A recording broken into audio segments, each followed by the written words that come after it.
It's 5 o'clock somewhere, you know. It's 5 o'clock somewhere. Hello, and welcome to Inside the Video Store. On Tuesday, the 8th of August, 1995, my dad came into work,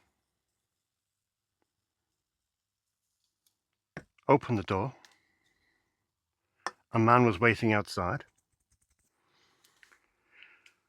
The man came inside, selected Speed, the Jan de Bont film with Keanu Reeves, on VHS. He handed it to my dad, gave him £2.50, inflation, eh? And then rented the very first movie at Snips. That was the 8th of August, 1995. Happy birthday. Happy birthday. It is today. Well, you'll be watching this. Majority of you will be watching this on Friday, the 8th of August, 2025. Today is the 30th anniversary since we rented the very first movie at Snips. And I will cheers to that. 30 years. That's insane, isn't it? 30 years of renting movies. 30 years to the day. I was here. I was a spotty-faced 18-year-old kid waiting to go to uni. Excited because my dad had obviously had this shop since 1976. He'd decided to change tack, change business completely. Obviously, the guy next door was retiring. He was the video guy. We bought all his stock of VHS. We laid it all out. And then on the morning of Tuesday, the 8th of August, we became Snips Movies for the very first time. Crazy. How time flies. Yeah, as I say, I remember being here. And just watching these people come in, watching my dad sign them up on blank postcards. Oh, wait, I think we had the wholesaler had given us these like generic membership forms, these yellow things that people had to, fill out with all their details and that sort of thing. Very archaic. We'd just taken delivery of maybe the first batch of premium new releases that we bought. Obviously, we'd bought all the generic stock from next door, but we'd started on the new release train already. So I think our first releases might have been, I'm trying to think, maybe Poetic Justice with Janet Jackson, I think was one. I'm thinking about a film called Flinch, a straight-to-video film, which has never been seen on any other format than VHS. Flinch, who was in it? I forgot the guy's name. I watched it recently. A film about mannequins. It's not bad, but obviously did not rent in any capacity. And yeah, that was it. Just wild to see just a complete transformation in what we did as a trade. And now, 30 years later, still doing it. And, this 30th anniversary happens to coincide with the busiest week ever. The week just finished was the busiest week ever in 30 years. Rented more films in that week than any other 7-day period in the last 30 years. I mean, who would have thought that? Like I say, I remember being here on the day, and I just never would have thought, one, I'd be doing this in 30 years' time, and two, that, I don't know, I guess back in 1995, you didn't think too far ahead. It was pre-internet. There was no other way to get movies. If people wanted to see movies, it was at the video store or wait for it to come onto TV. So we literally had all the power. And it came at a premium. Obviously, the prices we were paying for VHS tapes was $49.99 plus VAT, which was crazy. And it was a gamble. You'd only get 1 or 2 copies. And back then, you were kind of hoping that the people who rented them would come back with them, because it was a different time, different period. But yeah, so Really, really excited. For a big weekend it'll be a big weekend, and yeah, I'm just absolutely thrilled to have made it, to be honest. But the main thing, I'm not moving on to this next. This is for Friday. Well, this is for today.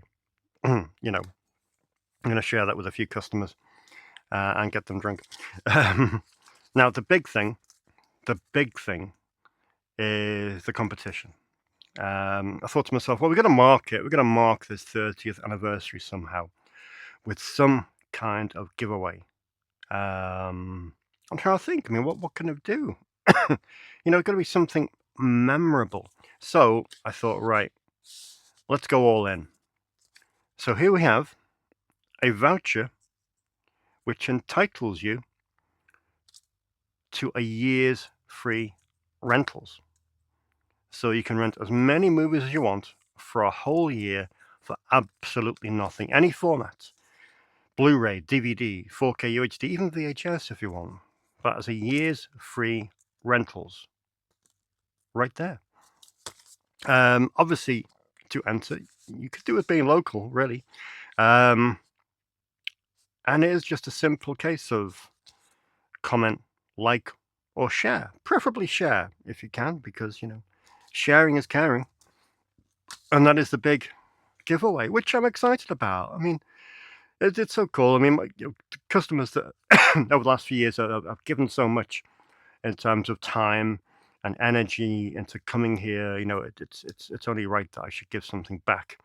And a year's free rentals seems like a great idea. So let's do it. Let's do it. Let's have someone having free movies for a year. Won't that be great? And they can come and have a glass of incredibly cheap cava. Right, what do we got on for today on our anniversary show? Yeah, it's a small week of new releases, to be honest. It's that kind of early in the month situation where not much comes out. So that's just a little pile there. Got the usual stack of films on loan, which contains some really interesting picks this week. We have, again, third week on the run, a load of new arrivals, a load of what's in the box, including a brand new section, which is just behind me here, but more about that shortly. So yeah, let's have a look what's in the new release section. Oh, quick one. I'm going to update my In Memoriam section this week. Obviously, we lost Jonathan Kaplan this week.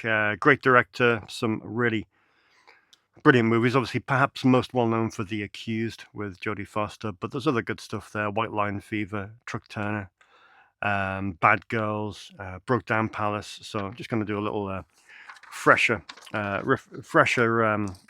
of that section there. Sadly, inevitably we had Michael Madsen and was it Lila Schifrin to begin with, and inevitably that these people will be replaced by other people who have sadly passed on, but we shall put Jonathan Kaplan up there for a few weeks and hopefully introduce some people to his films, because he had a really interesting resume of very cool and cult movies. Okie dokie. First up, one contemporary new release. One. Outrageous. It's Thunderbolts.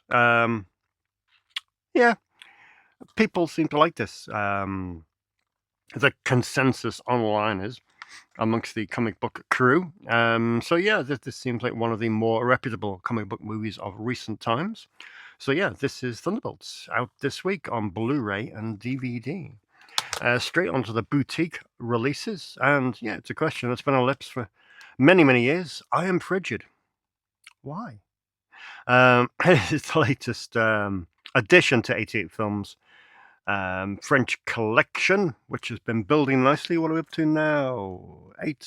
9 films in that collection now, and it's another one from Max Picas, the king of French erotica.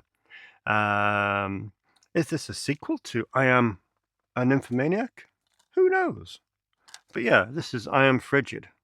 Why? Yeah, great. They're renting. Slowly, but they're renting. But yeah, always good to have some high-end erotica. Um, Definitely not high-end erotica is these next two films, which form part of the Vintage Classics collection from Studio Canal. It's two Peter Sellers films, or one that didn't have here in any capacity, and it stars Sellers, Eric Sykes, Irene Handel, Roy Kinnear, and it's a film by the Bolting brothers. It's called Heavens Above, which is cool. That one's from 1963 on Blu-ray, of course, with some great special features on there. Nice.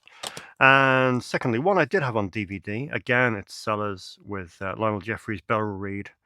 Again, Irene Handel, Bernard Cribbins. It's Two-Way Stretch. And this one's from 1960. So that's really cool. Great two-way stretch. Good. They've been a bit quiet, Vintage Classics, since Third Man came out. I think that was the last release I got of theirs, which is good 5 or 6 weeks ago. But yeah, it's good to see them back getting some movies out there. And finally, well, the special one. The special release of the week, it is, of course, Enemy Territory. A couple of copies. Full disclosure, I did not pay for these. These were a gift from Arrow Video, owing due to my contribution, if it can be called that. Yeah, Enemy Territory. It's like I said, I've done posts on this ad infinitum over the last few months. It is one of those films that I just thought was never ever going to get beyond video, and to find it here on Blu-ray with a great restoration from Arrow, it is just a brilliant. You know, some of these 80s cult films, they never quite get the hype. You know, they get the hype, but they never hit that hype. When you get around to watch them, it's always a bit of a disappointment. But this one isn't. In fact, this one exceeds expectations. It's a great film. Jan Michael Vincent, Tony Todd, Ray Parker Jr., Gary Frank, of course, in the lead role. It's a great disc. It's a great disc. You've got interviews, of course, with Gary Frank, Ernest Dickerson, the cinematographer, and a fine audio commentary with Peter Manoogian, the director, who is harassed throughout the entirety of it by two oiks in the form of me and my good friend Matty Budrewicz. It's our second audio commentary with Peter Manoogian. He also joined us on his film Arena, which was in Arrow's box set of Empire movies that came out. Was it last year or the year before? Anyway, yeah, and it's great. It's just great listening to him for an hour and a half, recall some great anecdotes about Jan Michael Vincent. It's one of those things where, you know, we have been burnt in the past by commentaries, by sometimes saying things that we shouldn't have said. Well, I don't think that, but the powers that be have deemed that we shouldn't have said certain things. So we do tend to get a rather, you know,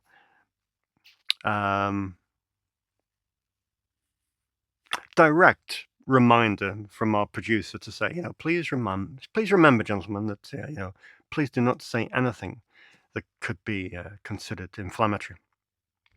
But of course, you have Jan Michael Vincent on the set, who is a notorious character for many reasons, and it's quite a shame because before we started taping it, we had to say to Peter, "Look, Peter, I know you have a million wonderful stories about Jan Michael Vincent and vodka and going AWOL and stuff like that. But unfortunately, in this litigious society we live in, we have to err on the side of caution. So if you are going to recall any stories that are perhaps a little bit risque, please can you keep them as toned down and as vague as possible, which is a shame, but hey, that's the situation we're in right now. But at least we got to do it, and at least we got to record Peter, who's 76 now. And it's so important to record the thoughts of these people. You know, just in the Gary Graver book, for example, I had the pleasure of transcribing Andy Rausch's interview with Peter Jason. Peter Jason is just the best storyteller I have ever heard in terms of interviews. Brilliant. And of course, Peter Jason died earlier this year. It was his funeral last week or the week before. Brilliant actor, a favorite of John Carpenter. And I still have that interview on tape. And again, it's very morbid, but it highlights the need why we need to document people. Not just, well-known people, actors, directors, producers, writers, but family as well. So important to document stories and memories and things like that. I'm not a nostalgia person, but history is very important. So Enemy Territory out this week. Great. Okay, that's this week's new arrivals. On to some... just check we're recording. On to some... well, yeah. On loans. What a week. Holy cow. Yeah. Sometimes you get those weeks whereby you think, well, Monday was really good. It must be a one-off. Oh, Tuesday is really good. Yeah, but it must be a flash in the pan. Oh, Thursday is really good as well. Oh, wow. Oh, but Friday is really busy. And you think, well, I can't do Saturday. And Saturday's nuts as well. It's just like crazy. You don't get many weeks where every day is just, chef's kiss. But sometimes you do. And it was a great to see so many new people again, and great to see so many people renting such a diverse mix of films. Again, I could have done 20 of these, 30 of these, 40 of these. But it's nice just to pick 9. One extra. I'm going to start off with one of those films that I consider to be one of the greats, but one of the great underrated films. I don't think many people know of this film, but I've said that before, and in the comment section, it's like, oh yeah, I've got a copy of this. Oh, well, I've seen this 16 times, which is great, and it just goes to show what a little bubble this environment is. And you probably do know this very, very well indeed. It is Jerome Bixby's Man from Earth. I love this film to bits. Absolutely love this film to bits. It's one of those films that just stays with you forever. You can catch yourself just having a coffee, staring out a coffee shop window and thinking about this film. It will pop into your head because it is just a great, great movie. I'm not going to tell you too much about it. All I will say is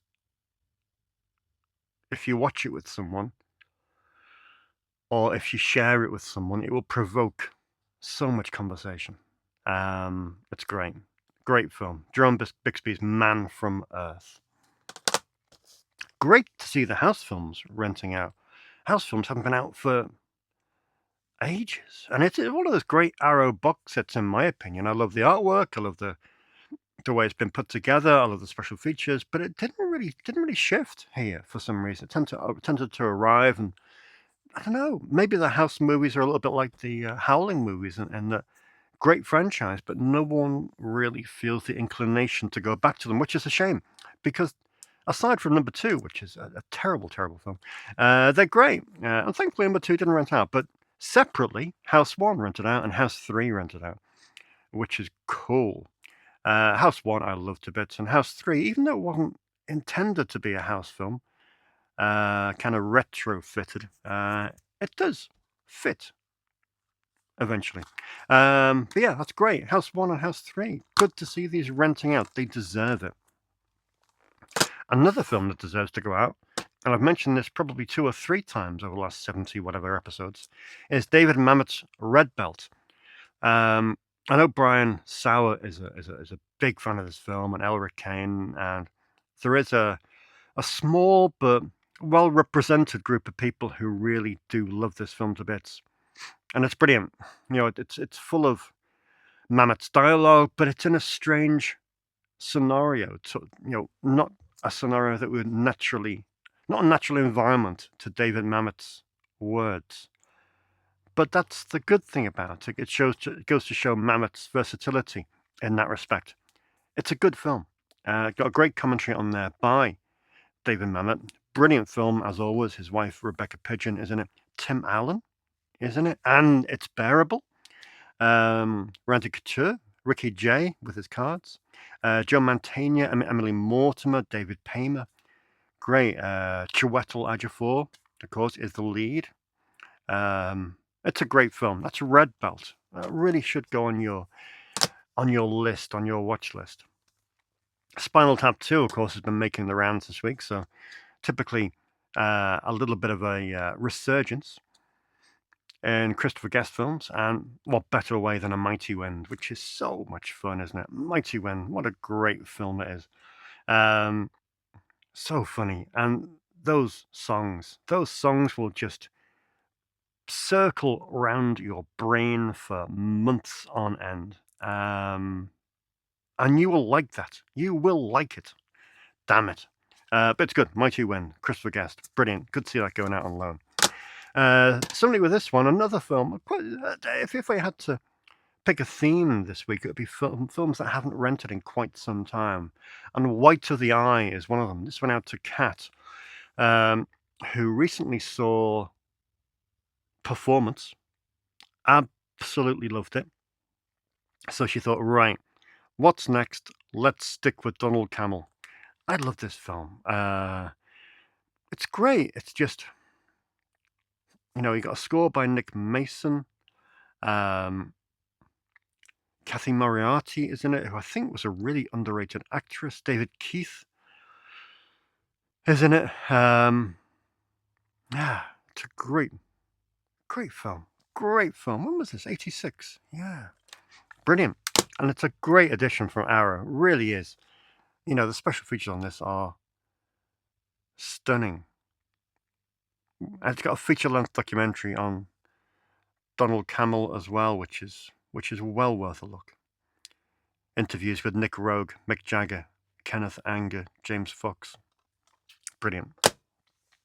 Dangerous Men is out on loan. It's another one of Kat's. I had no idea why she took this, but it's a remarkable film. It's a remarkable film. If you've never seen this or never heard of it, you need this in your life. It was directed by an Iranian filmmaker called John Rad. That wasn't his real name. He just dreamed of becoming a filmmaker. So off he went to America and filmed Dangerous Men.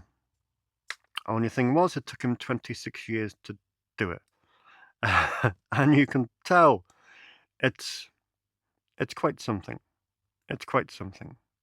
I hate the expression "so good it's bad," so bad it's good. But I guess if you had to pigeonhole it, it would fall into the category, even though I exercise that category completely from my dictionary. Someone asked for a recommendation in the horror section this week. I grabbed the first thing I could see and I gave them Deathline. And it is a great recommendation, isn't it? Such a brilliant film. Really sinister. Donald Pleasance is just a force in this film. You've got Christopher Lee in there as well. Clive Swift. And it's brilliant. It is absolutely fantastic. It would make a good double bill with Creep, wouldn't it, if you're looking for underground railway films. And finally, one of my favourite films. Did I see a sequel being mooted for this at some point? I don't know. But this is renting like hotcakes. For some reason, I don't know why. The Blu-ray was out this week and the DVD as well. It is Poultrygeist, Night of the Chicken Dead. One of my favourite films of all time, certainly in my top 5. I like giving people the DVD of this because it has the feature-length documentary Poultry in Motion on disc 2, which is, in my estimation, the best making of documentary that you will ever see in your entire life. But yeah, Poultrygeist is just superb. It is just my favourite film. I love musicals. I love satire. I love something with a consumerist angle, like They Live kind of thing. And I love chicken. And there you go. All in one. Great. Poltergeist, Night of the Chicken Dead, directed by Lloyd Kaufman.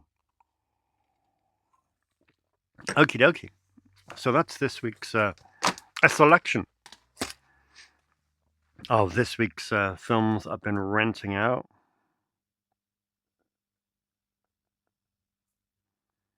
Which is cool. And let's have a look what we got in a number of deliveries this week. This whole kind of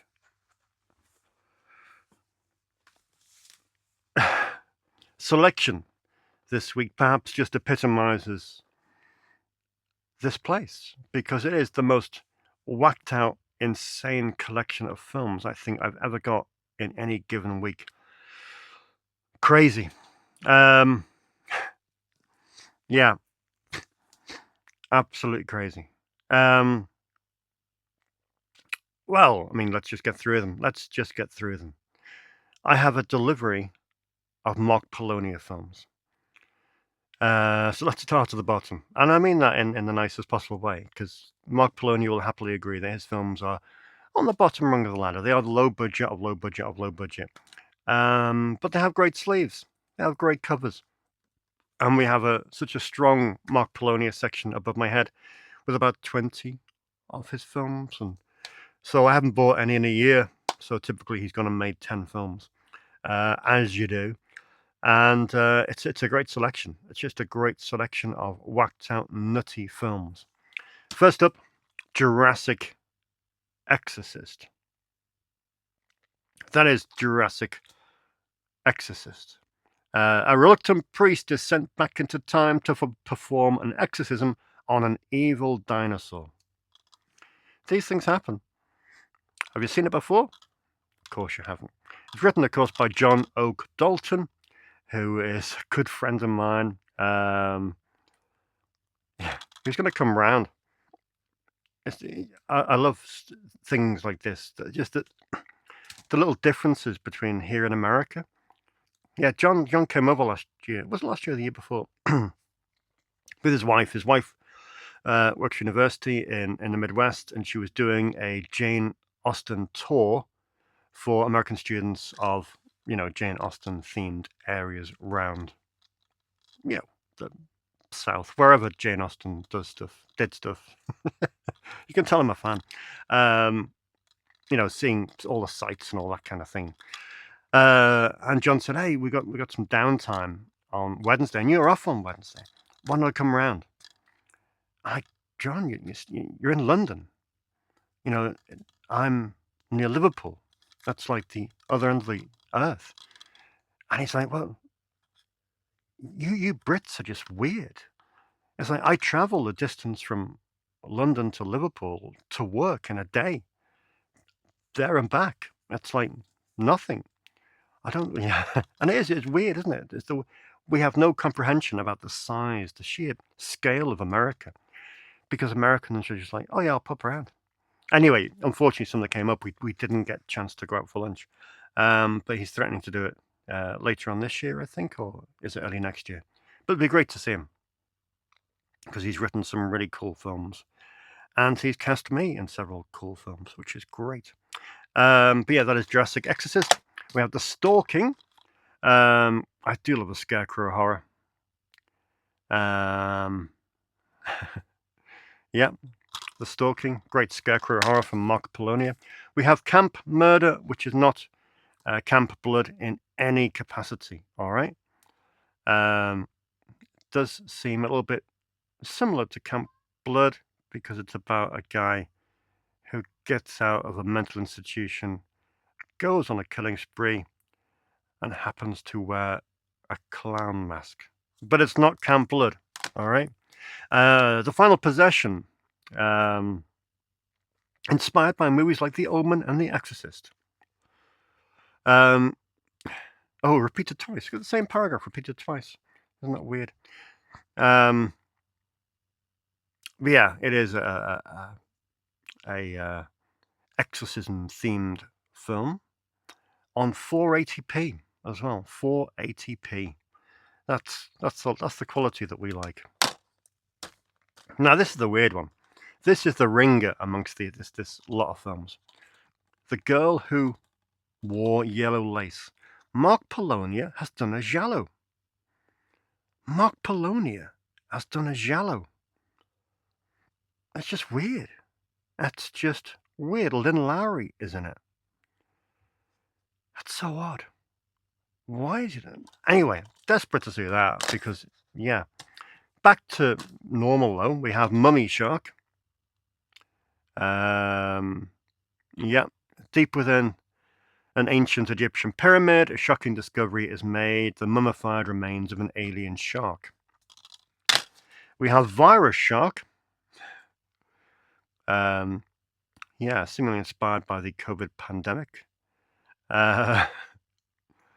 A shark bite spreads a virus across the globe.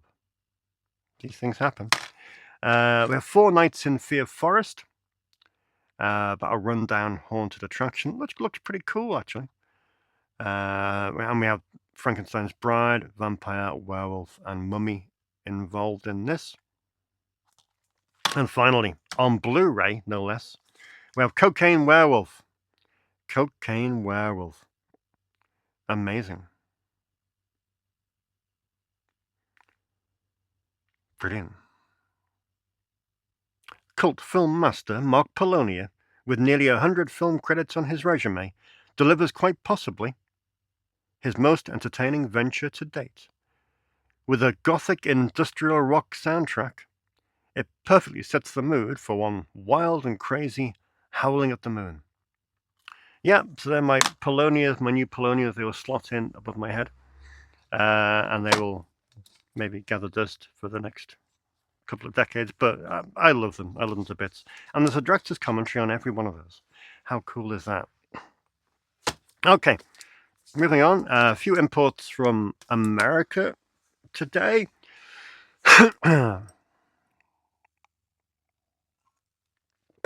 First up, you know how much I love my Looney Tunes compilations. I think they're great. They rent out quite well as well, but they're brilliant. 3 hours of classic Looney Tunes animation from the, what is it, 40s? I would say 40s, but I'm sure some of these go back before then. Yeah, 30s. Nutty. Features the first appearances of Speedy Gonzales, Pepe Le Pew, and Daffy Duck in 1937. This is Looney Tunes Collector's Vault, Volume 1. 50 classic cartoons, restored, remastered. And don't forget, kids, this is intended for the adult collector. It may not be suitable for children. Crazy. But yeah, I've seen, what did I watch? I watched the first dozen of these, and just great. Just absolutely great. It's a cool Looney Tunes Collector's Vault, Volume 1. On 4K UHD. This has been asked for years and years and years. It's never been on any other format here in the UK since video. Weird. But in the US, it's come out on 4K UHD, which means a UK-friendly disc if you have a 4K UHD player. Jay has just rented it yesterday because he has an Xbox something, which is capable of such a feat. Directed by Sean S. Cunningham, our second Sean S. Cunningham film today after House. Yeah, brilliant. I don't think I've ever seen this. It came out in that run of underwater movies. Like you had Deep Star 6, The Abyss, Leviathan. Roger Corman did a couple as well. But yeah, great stuff. Deep Star 6 on 4K UHD. More Warner Archive here. We have Dorothy Maguire and Robert Young in The Enchanted Cottage. This is a new release from July.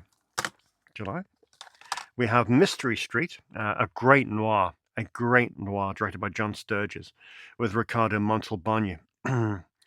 That's another Warner Archive from July. And also, again, this one's been mysteriously absent in this country, is John G. Avildsen's film. John G. Avildsen, of course, the director of Neighbours. Silence? Outrageous. I was just recommending Neighbours to a customer the other day. That's the John Belushi and Dan Aykroyd film. But yeah, Lean on Me. Lean on Me. Morgan Freeman. Great film. Great film. Really pleased to have this on Blu-ray. And finally, one of the video nasties that seemed to elude me. Did not pick up this release when it originally came out. But I know a few people have been after it. A few people have been asking me for it. It is, of course, Massacre at Central High, which came out from Synapse Films a couple of years ago. And there it is. Massacre at Central High, out now on Blu-ray. Cool. So that's the imports. Quick. Oh, there's more imports here. Jesus. Never stops, people. Never stops. A little bit paranoid that Alex Cox is going to call in and start renting movies. Not going to happen. But just in case he did, I thought I'm going to brush up on my Alex Cox catalogue in store. So we have 5 Alex Cox movies now available to rent, on top of Walker, Repo Man, Sid and Nancy. We have Highway Patrolman, 3 Businessmen, Straight to Hell, Death on the Compass, and Revenge's Tragedy. 5 classic Alex Cox films. 2 really great BFI DVDs that are now out of print. And of course this Tartan DVD, which of course is out of print too.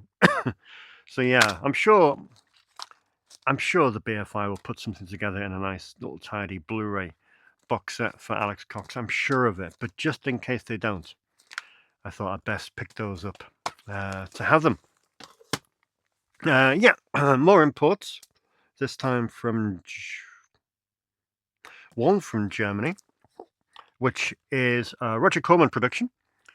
And it stars Andrew Stevens and George Kennedy. I think Neil rented this over the weekend. He said it was just a blatant alien ripoff, which is what we love. And yeah, it is The Terror Within. The Terror Within. Produced by Roger Corman and Concord Pictures. Another one at the Neil household is The Wildlife, which I was completely unaware of. I think Neil's son Fallon asked for it, I think. Great pedigree. Written by Cameron Crowe. Music by Edward Van Halen. The cast is crazy. Chris Penn, Leah Thompson, Eric Stoltz, Rick Moranis, Randy Quaid. And by all accounts, it's a great bit of 80s filmmaking. That's cool. DVD only, unfortunately, but that was not the easiest DVD to find either. And finally, I haven't picked up many films from Dark Force Entertainment. I think they're a bit of a crazy company, to be honest, reading between the lines. But nevertheless, they do put out some really interesting grindhouse films from the late 60s and early 70s, which, knowing a little bit about them, you presume they're not going to be around for long. So it's one of those where you gotta pick it up before it disappears forever. So here we are. We have The Beast and the Vixens. The Beast and the Vixens, 1974, also known as Desperately Seeking Yeti. It's true. Directed by Ray Nadeau. But yeah, looks an interesting Bigfoot movie. So that is that. We have one from the Far East, The Golden Triangle, which is from Thailand, is it? I think it's from Thailand. It's a dubbed film anyway. It stars Lo Lai, who achieved fame in King Boxer, of course, 5 Fingers of Death. And Dark Force say they were fortunate enough to find the only known 35mm print in existence. Amazing. And finally, in this Grindhouse trilogy, we have Ride a Wild Stud. Not pornographic, trust me. It's a roughie from 1969. directed by Oliver Drake, who, of course, directed The Mummy and the Curse of the Jackal, which I have here, which is quite an interesting film. This one was coined as a rape western. How wonderful. Shot on 16mm. Dark Force found the only existing 35mm inter-negative blow-up. I haven't seen any of this 3 yet. I'm just embarking on a tight deadline for a Wes Craven project that we're doing for 88 that has to be done by next week. So my hands are tied for the next 7 days, unfortunately. Well, fortunately, because it's what a privilege to do a Wes Craven film. And that's that's not it. One more thing. God, how long have we been going on for? I bet you're flagging. We have this. Have this. The king of deliveries, the king of the new arrivals this week.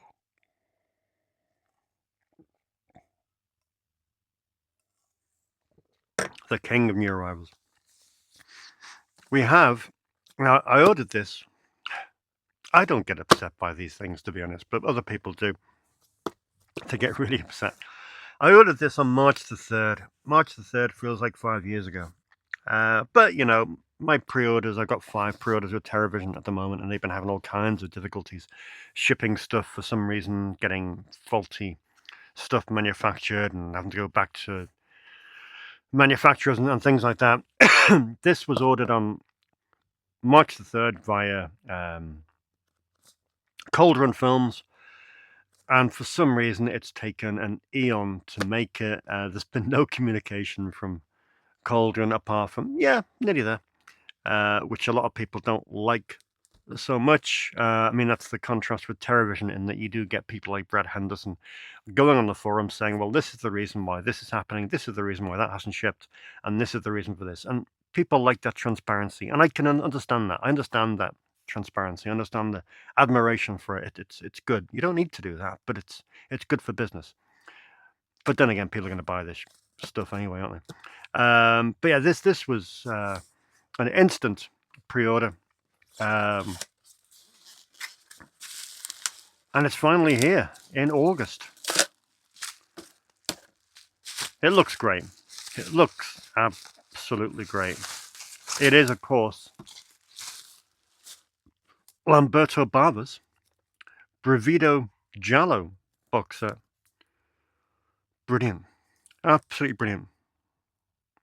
All made for TV, of course, but 4 horror films directed by the great Lamberto Bava. In this box set, we have Graveyard Disturbance, we have Until Death, we have The Ogre, and we have Dinner with a Vampire. Brilliant. And we also got a Simon Boswell soundtrack CD as well, and a full colour booklet. But it's great. It's nice for these rarities to finally come out in a set, and I can't wait to get into these.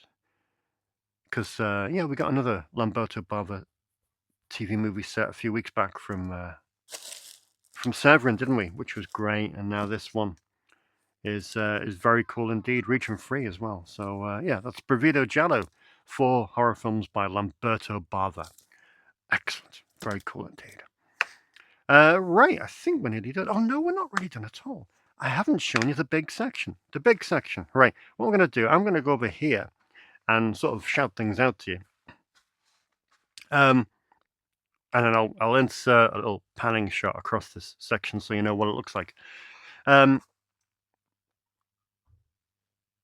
When people come in here, inevitably, invariably, they think it's pretty much fine. As it is. Everything is... There's a bit of everything. There is a bit of everything. However, some people have mentioned to me that they would like more Eastern European cinema represented. And it has been a big bugbear of mine, to be honest. I mean, certainly over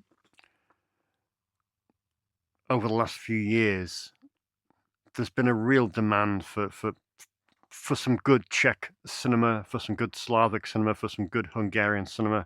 And it has been missing. It has been missing. And I know you're laughing, and I know you're laughing, you're saying, but Dave, you have literally everything.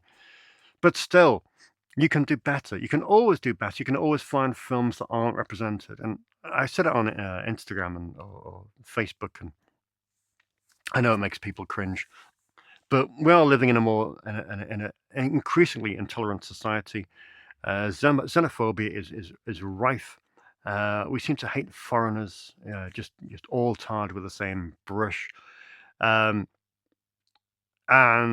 we're in danger of introducing a new generation of kids into a world where there's no diversity in terms of culture. You know, that's why this World Cinema section is so important. It's films from every corner of the world, from every era, and it's vital that younger people can come in and can discover stuff that may not ordinarily be available on Netflix and the standard streaming services. And they do. It's so cool to see young people coming in and renting Godard, Tarkovsky, Bergman, Fellini, places like that, people like that. But so many of my younger customers are asking for Czech films, like The Cremator, like Valerie and Her Week of Wonders. And it's my responsibility really to get them in. And they're easy to get in because there's a label out there. There is a label out there that does brilliant work with these films. It's called Second Run. Second Run are our heroes. They've been going for almost 20 years now. And I dabbled with a little Second Run section probably 10, 11, 12 years ago. But the time wasn't right. The time wasn't right for it. I didn't quite have the audience, and I thought, space is of a premium as well. But now space isn't so much of a premium. I thought, right, let's do it, and let's go full force into it. So I thought, right, Second Run have a catalogue of 81 Blu-rays. I thought, right, I'll get the first 2 dozen last week, which I did. I got the second 2 dozen this week, so that gives me 48. And then the remaining 30 or so, 33, I'll get in drips and drabs throughout the rest of the year. It's amazing stuff. I mean, it's predominantly Czech, some Hungarian, some Slavic. There's other things as well. There's American films. I mean, they just announced Wendy and Lucy coming out next month. Amazing. Kelly Reichardt's film. There's some, I think it's a Russian film there, maybe. There's a British film. So predominantly, yes, the Eastern European, but there are some nuance to what they release. And it's good stuff. It is good stuff. So that's what I've decided to do. Here they are here. They're in this box set section, kind of squeezed in here. They'll eventually take up the top 2 shelves of this bookcase. And it is just a really, really cool mix of films. I mean, Nathan was in a few days ago. He was telling me about Diamonds of the Night, which apparently he said it is just a stunning film. So I'm really pleased to have that in on Blu-ray. Daisies, of course, is probably one of the most renowned films from this section. Black Peter, of course, was a donation last week by the wonderful Dylan. So thank you, Dylan. The Cremator is out on loan already, which goes to show you that the thirst that people have for these films. And yeah, it's just really cool. And there's some really interesting movies. I mean, I got this in this week, Park Lanes. Park Lanes, a film by Kevin Jerome Everson. I don't know if you're aware of it. It's 8 hours in duration, 8 hours. And it is just, it's a shift. It is a shift in an American factory, from clocking in to clocking out in real time. Anyone fancy it? I mean, wow. I mean, brilliant, isn't it? Just absolutely brilliant to see stuff like that. Excellent. I love to see films like that. Because they're just so different. It's stuff that you just wouldn't get anywhere.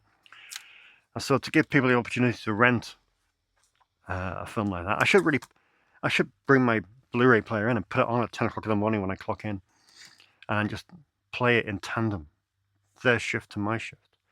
I think they might work a little bit harder. Right. That was it. That second run section. Let me know about that. Let me know if you think if you would be interested in renting from the second run section. I don't know. It's not going to be for everyone, is it? But you know, I do think it's important. I do think it's important. We don't want kids growing up with just English language films, American rubbish. We want them to be exposed to a whole cornucopia of films. We really do. And so I think with those Czech films, it really does. It just finishes the world cinema section off. There's always work to be done. I mean, Agnes Varda, as you know, came in 2 weeks ago. There are 3 Agnes Varda films out alone at the moment. 3 to 3 different people. How nutty is that? 3 Agnes Varda films. Great. Absolutely great to see. So it goes to show you the demand for world cinema. And how we must keep it available for people. We must. Okay, quickly going to finish off with some comments. Not too many, I don't think. Jonah Fish says, happy to see some Camp Blood love. Where did you get the individual releases? I thought the box set was sold out. Yeah, it was an eBay thing. I had the 9 sequels on 1 disc, and it just, yeah, I like individual cases for individual movies. It's one of the things that keeps me awake at night when I get you remember those things that used to get those, I think it used to happen on DVDs more so, where you'd get just an ill-fitting double bill that didn't make any sense. You know, it'd be like if there's something about Mary, twin, and you think, well, something about Mary, maybe it'd have Kingpin as a double bill, but no, they'd put like I don't know, like a Jason Statham film on it as well, like double bill, 2 disc edition, something about Mary and Parker with Jason Statham, and I hated that. I hated those quads. Matty Budrewicz loves them. Those quad sets used to get on those original DVD players, where you'd have 4 films on each disc, and they'd be like Lawnmower Man 2, circuitry, Plughead 2, circuitry rewired, or whatever it was, Circuitry Man 2, Plughead rewired. Just a weird mix of films. But yeah, individual cases always have to be individual cases. Anyway, moving on. Matt says, something tells me that you love Mrs. Brown's Boys, Dave. I would happily burn every single copy of Mrs. Brown's Boys. I throw things. I've broken 17 televisions at Christmas when Mrs. Brown's Boys has been on, just throwing implements at my TV because I just despise it so much. Really do. Sorry if you like it. I got Cover Up last week on Blu-ray with Dolph Lundgren, and Tom Jolliffe says the Cover Up is a overlooked Dolph Lundgren film, but it's underrated. A bit different seeing Dolph in an espionage thriller and not playing a killing machine. The new Blu-ray transfer really elevates it from its old VHS or pound shop days. It does. Apologies. I think I happened to mention last week that Camp Blood 3 and 4 are directed by Dustin Ferguson, and are both absolutely abhorrent films. However, I happened to mention that they were directed by Duncan Ferguson. Duncan Ferguson is a former striker for Everton, and I can confirm that he did not, in fact, direct Camp Blood 3 and Camp Blood 4. I do recommend his book, though, Big Dunk, which is out now. Stone, yes, please, says Roxy and Paddy. Stone is in, looks great. Bit of Ozploitation on a bike. Can't beat it. Can't beat it. I was mentioning about people selling their DVDs and Blu-rays, and awkward situations can arise. But Curry mentions the very intriguing point that sometimes people join religious cults and have to sell their sinful DVDs along with books and records. I don't know if Curry is speaking from experience there, but either way, that is very true, Curry. Freddie says, Terrified and When Evil Lurks are my go-to scary movies in my collection. Of course, When Evil Lurks got released on Blu-ray here last week. And they are, Freddie, they are absolutely fantastic scary movies. And he says, When Evil Lurks is bleak and very, very shocking. Great episode, and have a good weekend. Thank you, Freddie. So keep your comments coming, people. Keep your comments coming. It's 30 years of Snips Movies. What's going to happen in the next 10 years? Any predictions? Will we still be here in 10 years' time? I don't mean, as a person, country, world, nuclear disaster. I mean, will the store be here in 10 years' time? Do you think just a little bit still be a demand? Where will this business go in 10 years' time? Do you think? Obviously, we're not going to do 30 years because that would be, that would be outrageous. But where do you think? What's the next steps? Do you think? Do you think it's just going to trundle along and we'll keep on going quite happily, or do you think finally they will stop making DVDs and Blu-rays and 4K UHDs? Or tell me your thoughts. Tell me your thoughts about what could happen in the movie rental industry. Well, let's say the movie rental industry. There is no movie rental industry. It is me and Bristol. That's it. But it's interesting, isn't it? And a 30th anniversary makes you stop and think and kind of assess the future and what the future holds and where things might go. It's interesting, isn't it? It's exciting. It's exciting. I always prefer to look forward than look back. And it is exciting looking to the future and looking to where we can go and looking to see more people watch great movies. Because that's the end game, isn't it? That's always the end game. Just to see more people watching a greater mix of movies with greater diversity, and making their own choices, not relying on algorithms. So important, so important. Right, I've waffled incessantly for quite some time. I'm going to finish my beer. I'm going to put this in the fridge to make it chill for today. And I will bid you a good weekend. And thank you for joining me on this special, well, not really special, episode that marks the 30th anniversary of this crazy little venture that we set up that seems to be ticking along all right. But yeah, I will see you on a very ordinary show next week. Oh, might have a surprise next week. But we shall see. But yes, that is it, and I will see you in 7 days' time.